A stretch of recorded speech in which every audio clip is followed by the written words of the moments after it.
नमस्कार सभी व्यूवर्स का। इस वीडियो में फिर से मैं आरती गुप्ता पीसीएस ऑफिसर स्वागत करती हूं। आज मैं आपको शेयर करूंगी आयोग ने यूपी पीसीएस 2024 के मेंस एग्ज़ाम में इथिक्स यानी जीएस 4 के पेपर में क्या क्या प्रश्न पूछे थे।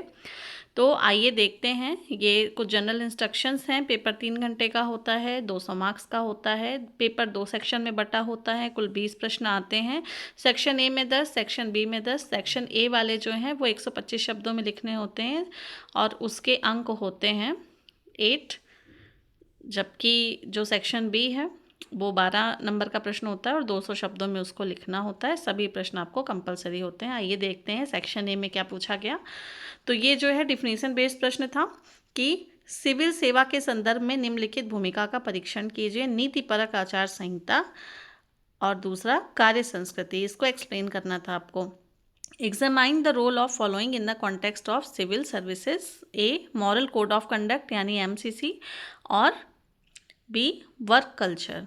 तो ये सब हम लोग इथिक्स में जब पढ़ते हैं तो ये टॉपिक्स कॉमनली हम लोग पढ़ते ही पढ़ते हैं। आइए देखते हैं दूसरा। मानव व्यवहार में नैतिकता के मूल आदर्शों एवं मूल्यों को विकसित करने में स्वामी विवेकानंद के विचार कहाँ तक सफल रहे हैं, विवेचना कीजिए। How for the views of Swami Vivekananda are successful in developing the core ideals and values of morality in human behaviors, discuss। तो यहाँ पर कहाँ तक सफल रहे हैं, स्वामी विवेकानंद का इम्पैक्ट क्या पड़ा है हमारे यूथ के ऊपर, हमारी सोसाइटी के ऊपर, ये इस लिहाज से, इस पर्सपेक्टिव से आपको यहाँ पर बताना था। तीसरा, उन विभिन्न कौशलों की चर्चा कीजिए जिसके द्वारा एक लोक सेवक कानून के नियमों के प्रति जनता की प्रतिबद्धता को बढ़ा सकता है। Discuss the various skill by which a public servant may enhance public commitment to the rule of law. Rule of law को बनाए रखना पब्लिक सर्वेंट का एक बहुत ही मेन काम होता है। तो उसके लिए क्या क्या स्किल चाहिए एक सिविल सेवक के अंदर कि वो रूल ऑफ लॉ को मेंटेन कर पाए, तो ये यहाँ पर बताना था। आचार संहिता और आचरण संहिता के बीच अंतर की व्याख्या कीजिए और उनके व्यवहारिक प्रभावों एवं अनुप्रयोगों को उपयुक्त उदाहरणों द्वारा स्पष्ट कीजिए। Explain the difference between code of ethics and code of conduct and elucidate their behavioural impact and application by appropriate examples. ये कई बार पूछा गया प्रश्न है, रिपीटेड क्वेश्चन है और ये हर साल लगभग आता है कि मोरल कोड ऑफ इथिक्स और कोड ऑफ कंडक्ट, या तो इनका डिफिनीशन पूछ लिया जाता है या फिर इनमें अंतर। पांचवा, शासन व्यवस्था में पारदर्शिता सुनिश्चित करने के लिए सूचना के अधिकार का अधिनियम कहाँ तक प्रभावी है। How far the act of right to information is effective in deciding the transparency in governance. तो सीधी सी बात है, आरटीआई ट्रांसपेरेंसी लाने के लिए ही उसका मुहिम चला था। तो कहाँ तक सफल रहा है, अब इसके जो है काफ़ी 20 साल हो चुके हैं। 2005 में एक्ट आया था, 2025 आ चुका है। तो इसका एनालिसिस करना था कि कितना प्रभावी रहा है, यानी पॉजिटिव नेगेटिव दोनों बताना था। छठवां, आपदा प्रबंधन एवं कार्यस्थल पर सामंजस्य बनाने में सामवेगिक बुद्धि की क्या भूमिका है। What is the role of emotional intelligence in stabilising harmony at disaster management and workplace. कोई भी डिजास्टर आता है तो पैनिक सिचुएशन आ जाती है। ऐसे में जो भी सिविल सेवक है उसके अंदर इमोशनल इंटेलिजेंस वहाँ पर बहुत अच्छा रोल प्ले करती है। तो इमोशनल इंटेलिजेंस के माध्यम से कैसे आप लोगों को कन्विंस करेंगे, लॉसेस को कैसे कम करेंगे, कैसे जो है रिसोर्सेज का मैनेजमेंट करेंगे, ये सब जो है, और लोगों को रिहैबिलिटेशन, उनका मानसिक जो है रिहैबिलिटेशन, वो सारा चीज़ इसमें बताना था। सातवां, सार्वजनिक नीति आयोजन में अप्रत्याशील परिणामों का मूल्यांकन क्यों आवश्यक होता है। उपयुक्त तर्कों सहित उत्तर दीजिए। Why the evaluation of unanticipated consequences is important in public policy planning. Answer with appropriate arguments। तो ये हमने देखे अभी तक सेक्शन ए के 7 प्रश्न। 8वां देखिए, एक लोक सेवक की अभिवृत्ति को आकार देने में समानुभूति की भूमिका क्या है या जनता के साथ उसकी अंतःक्रिया को कैसे बढ़ा सकता है। What is the role of empathy in shaping the attitude of a civil servant, how it can enhance their interaction with public. तो एटीट्यूड जो मतलब कि जो एम्पैथी है, सिंपैथी से कहीं बढ़ कर के एम्पैथी होती है। आई होप कि आप सबने पढ़ा ही होगा GS4 में। तो उसकी भूमिका क्या है एक सिविल सर्विसेज, एक लोक सेवक के एटीट्यूड को डेवलप करने में, ये यहाँ पर बताया था। और एक लोक सेवक का सीधे पब्लिक के साथ इंटरेक्शन होता है, अलग अलग पृष्ठभूमि के लोगों के साथ इंटरेक्शन होता है। तो ऐसे में एम्पैथी का क्या रोल है, ये आपको बताना था। 9 नंबर, कमजोर वर्गों की बेहतर सेवा हेतु लोक सेवकों में सहिष्णु सहिष्णुता एवं करुणा को बढ़ावा देने के लिए अपने सुझावों की व्याख्या कीजिए। Explain your suggestions to promote the tolerance and compassion among civil servants to serve better to weaker section. Civil servant का कर्तव्य होता है कि वो समाज के सभी वर्गों को उत्थान के लिए सहयोग करे, स्पेशली जो वीकर सेक्शंस हैं हमारे। तो ऐसे में टॉलरेंस और कंपैशन क्या रोल अदा करते हैं, इस लिहाज से आपको यहाँ पे आंसर लिखना था। अगला जो है, लोक सेवक अलग अलग पृष्ठभूमि और अलग अलग दृष्टिकोण वाले लोगों के साथ काम करते हैं। आप यह कैसे सुनिश्चित करते हैं कि व्यावसायिकता बनाए रखते हुए उनकी आवश्यकताएं पूरी की जाएंगी। तो ये यहाँ पर क्वेश्चन जो है थोड़ा सा लेंदी है, थोड़ा सा टाइम टेकिंग है इसको पढ़ना और समझना। तो इस तरह के कई प्रश्न आगे आपको देखने को मिलेंगे। तो टाइम मैनेजमेंट GS4 में बहुत ज़रूरी है, वरना आपका पेपर कंप्लीट नहीं होगा। तो क्वेश्चन को पढ़िए, कम से कम 2 बार पढ़िए। क्वेश्चन की टोन को पकड़ने की कोशिश कीजिए कि इसमें क्या चीज़ आपसे पूछी जा रही है, उसी टोन में आंसर देना है। क्वेश्चन पढ़ते पढ़ते 30 सेकंड के अंदर आपके दिमाग में पूरा फॉर्मेट बन जाना चाहिए कि आपको इंट्रो में क्या लिखना है, बॉडी में क्या लिखना है और कंक्लूड कैसे करना है। हो सके तो छोटे छोटे डायग्राम ज़रूर बनाइए, ताकि उससे आपको अच्छे नंबर मिलते हैं। तो 10वां प्रश्न, public servant often work with the public from diverse backgrounds and with diverse different viewpoints, how do you ensure that their need will meet out while maintaining professionalism. तो ये हमने सेक्शन ए के 10 प्रश्न देखे। अब यहाँ से section B शुरू होता है। तो सेक्शन बी का पहला प्रश्न, प्रश्न नंबर 11, वर्तमान समाज में व्याप्त भ्रष्टाचार की चुनौतियों से निपटने के लिए नैतिक आधारों की विवेचना कीजिए।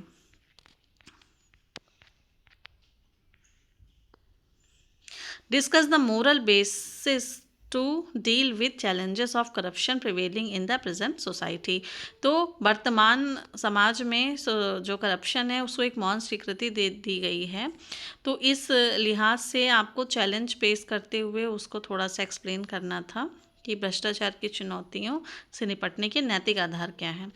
12वां जो है, लोक प्रशासन में कार्यरत अधिकारी के लिए सिविल सेवा मूल्यों का स्वरूप क्या होना चाहिए, वह अपने व्यक्तिगत और सार्वजनिक जीवन में इन मूल्यों के बीच कैसे संतुलन स्थापित कर सकता है। तो यहाँ पर जो व्यक्तिगत हित और समाज का हित जो है, इनके बीच में कैसे बैलेंस बना करके रखना है एक सिविल सर्वेंट को, इस लिहाज से बताना था। तो what should be the nature of civil services values for a public administrator? How can he treat a balance between these values in his personal and public life? Explain। तो ये हमने 12 प्रश्न देख लिए। 13, शासन व्यवस्था में कार्य निष्पादन का नैतिक आधार क्या है, परिणाम निरपेक्ष एवं परिणाम सापेक्ष कर्म के आलोक में विवेचना कीजिए। What is the moral basis of the work performance in the system of governance, discuss in the light of result contingent and result non contingent Karma. तो ये जो है यहाँ पर कार्य निष्पादन, वर्क परफॉर्मेंस हमारी जो है कैसी होनी चाहिए सेवा में आने के बाद, इसका मोरल बेसिस बताया गया है, यानी वर्च्यू एथिक्स आपको बतानी है। और परिणाम निरपेक्ष और परिणाम सापेक्ष 2 तरह के कॉन्सेप्ट होते हैं। एक जिसमें आपको सिर्फ ड्यूटी के बारे में सोचना है, परिणाम चाहे कोई भी हो, और एक जिसमें आपको परिणाम पे फोकस करना है, उसके लिए चाहे आप किसी भी तरह के साधन का इस्तेमाल कर सकते हैं। तो ये इनको एक्सप्लेन करना था, इन दोनों अलग अलग कॉन्सेप्ट को। 14 नंबर देखें, लोक प्रशासकों द्वारा नीति निर्माण की प्रक्रिया में वांछित सामाजिक नैतिक लक्षणों की प्राप्ति हेतु क्या साधनों की नैतिक पारदर्शिता को प्राथमिकता दी जानी चाहिए अथवा परिणामों की प्रभावशीलता को समझाइए। तो यहाँ पर जो है, जब कोई पब्लिक पॉलिसी बनती है तो उस प्रोसेस में जो है आपको जो रिज़ल्ट ओरिएंटेड होना चाहिए, या फिर जो है आप जो प्रक्रिया फॉलो कर रहे हैं वो प्रक्रिया नैतिक रूप से ट्रांसपेरेंट होनी चाहिए। इन दोनों में से किसको चूज़ करना चाहिए। तो एक सधा हुआ बैलेंस आंसर यहाँ पे लिखना था। ये थोड़ा सा घुमाने वाला प्रश्न लग रहा है, लेकिन अगर आपने बेहतर समझ के साथ जीएस को तैयार किया है तो आप पढ़िए। बहुत सारे बच्चे मैंने देखा है कि रेडीमेड जो बुकलेट्स आती हैं क्वेश्चन आंसर फॉर्मेट में, सिर्फ उसी पे डिपेंड होकर के मेंस की तैयारी करके चले जाते हैं। तो ऐसे में आपको दिक्कत आ सकती है। आपको थॉरो एनालिसिस करनी होगी। बेहतर होगा कि किसी अच्छी कोचिंग की आप बुकलेट पढ़िए, उससे आपकी समझ विकसित होती है। क्योंकि क्वेश्चन आंसर फॉर्मेट में तो फिर आप अगर उसी फॉर्मेट पे खुद को बांध लेंगे तो इस तरह के जो एनालिटिकल क्वेश्चंस हैं, थोड़ा सा जो है रेंज से अलग हट करके कुछ पूछ लिया गया तो आपको दिक्कत आएगी। आप कर ले जाएंगे, लेकिन टाइम मैनेजमेंट का इशू आ सकता है। फिर आपको थोड़ा सोचना पड़ेगा और उसी में सारा समय आपका वेस्ट हो जाएगा। तो ये 14वां प्रश्न था। In the process of public policy making by public administrators, whether the priority should be given to the moral transparency or the effectiveness of consequences results, elucidate। तो ये देखें हमने 14 प्रश्न। 15वां प्रश्न जो है एक केस स्टडी है छोटी सी, और इसमें बताया गया है, आइए देखते हैं। आप एक नगर आयुक्त हैं। आपके नगर में एक प्रतिष्ठित महाविद्यालय स्थित है जिसमें छात्राओं की संख्या काफ़ी अधिक है। इस महाविद्यालय में शौचालय प्रसाधन की स्थिति अत्यंत दयनीय है, जिससे आए दिन छात्राओं को मानसिक, शारीरिक एवं स्वास्थ्य संबंधी समस्याओं का सामना करना पड़ता है। महाविद्यालय प्रशासन की छात्राओं की इस बुनियादी सुविधाओं पर कोई ध्यान नहीं दे रहा है। एक नगर आयुक्त के रूप में आप छात्राओं को इस बुनियादी सुविधाओं के सुधार के लिए महाविद्यालय प्रशासन की उदासीनता के विरुद्ध क्या कदम उठाएंगे। तो यहाँ पर जो है सीधी सी बात है कि आप जो है एक सिटी कमिश्नर हैं और आपका फ़र्ज़ है कि आप इंश्योर करें कि आपके जो कार्य क्षेत्र में जो भी इस्टेब्लिशमेंट अधिष्ठान आते हैं, जो भी सरकारी ऑफिसेज या फिर जो भी आपके महाविद्यालय वगैरह आते हैं, वहाँ पर अच्छी सुविधाएं मिले छात्रों को। तो गर्ल्स का जो है लो अटेंडेंस होना या फिर ड्रॉप आउट होना, ये टॉयलेट ना होना एक बहुत बड़ा रीज़न है। और साथ ही आर्टिकल 21 के तहत ये एक आपका फंडामेंटल राइट भी है, एक स्वच्छ शौचालय, स्वच्छ वातावरण का अधिकार। तो इसमें जो है आपको पूरा जो है आपके पास क्या क्या ऑप्शंस अवेलेबल हैं और किस ऑप्शन को चूज़ करने से उसका क्या रिज़ल्ट निकलेगा और लास्ट में आप क्या एक्शन लेंगे, ये बताना था। यहाँ पर आपको फुल स्टेक आपका बताना होता है कि आप क्या स्टैंड लोगे। तो you are a city commissioner. There is a reputed college in your city which has the maximum number of girls students. The condition of the toilet washroom in this college is very poor and pathetic, due to which the girl students have to face many mental, physical and hygiene related problems every day. The college administration is not paying any attention to these basic facilities of the girl student. As the city commissioner, what step will you take to improve the basic facility of the girl student and against the indifference of the college administration? तो ये थी case study. 16 number प्रश्न, राजनीतिक अभिवृत्तियों को आकार देने और अंतर्राष्ट्रीयकरण में समाज की भूमिका का आलोचनात्मक मूल्यांकन कीजिए।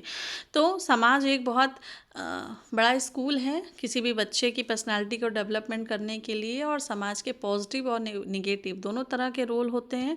तो यहाँ पर क्रिटिकली इवेलुएट करना है role of society in shaping internationalising political attitude. तो समाज क्या रोल अदा करता है किसी व्यक्ति के एक पॉलिटिकल रुझान को डेवलप करने में और उसके अंतर्राष्ट्रीयकरण को विकसित करने में।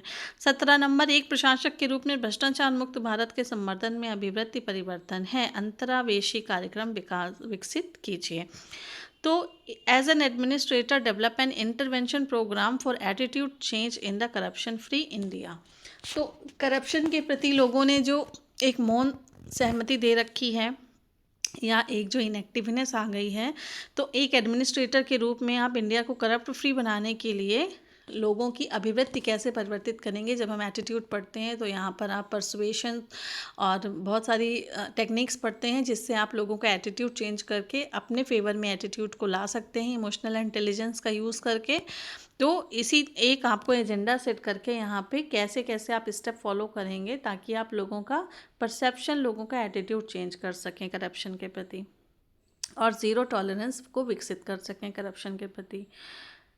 18 नंबर, निजी संबंधों, परिवार, मित्रता और सार्वजनिक संबंधों, व्यापार, राजनीति में नैतिकता के बीच प्रमुख अंतर क्या है, समझाइए। What are the key difference between ethics in private relations, family, friendship and public relationships, business, politics, explain.